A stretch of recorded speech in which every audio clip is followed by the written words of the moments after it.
white-gloved, laser-shooting, fist-pounding boss of the Super Smash Bros. Games. It wasn't until the mega-selling Super Smash Bros. Melee was released 9 years ago when Master Hand really got noticed for his five-fingered antics, which got a lot of Smashers thinking, what if you could play as Master Hand? Is it possible?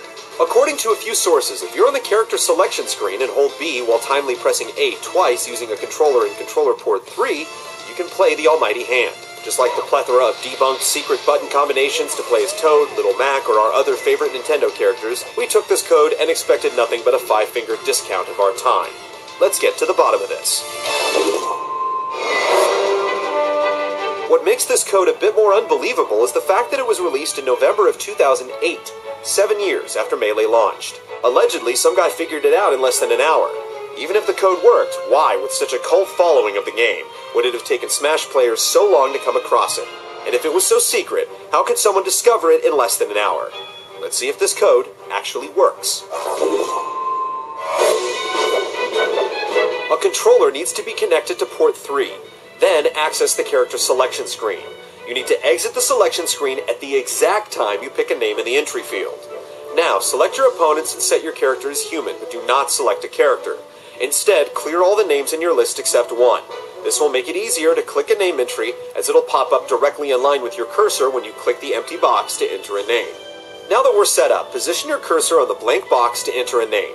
Press A and B at the same time. Continue holding B, but let go of A for a brief second, then press A again at the exact time the screen exits the character selection screen. If you press A too soon, you'll enter the name entry screen. If you press A too late, you'll exit out of the character selection screen. The whole process takes less than 2 seconds. If done correctly, the result apparently takes you to the level selection screen, where you select a level and then become Master Hand. That's all in theory, of course.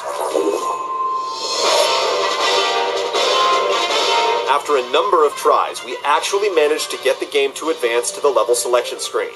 We picked an arena, and suddenly all of Master Hand's powers were at our fingertips, complete with all his movesets, which are strangely mapped to the D-pad instead of the control stick. Because it has no hitback, Master Hand cannot be beaten in stock matches. You can even use the finger flicker at event matches. However, be warned, the game has a tendency to freeze when Master Hand is in play. When the game advances without you selecting a character, it loads the first character ID in the programming code, which happens to be Master Hand. It can only be controlled through controller port 3, because whenever the gloved Goliath appears in the game, it reserves input 3.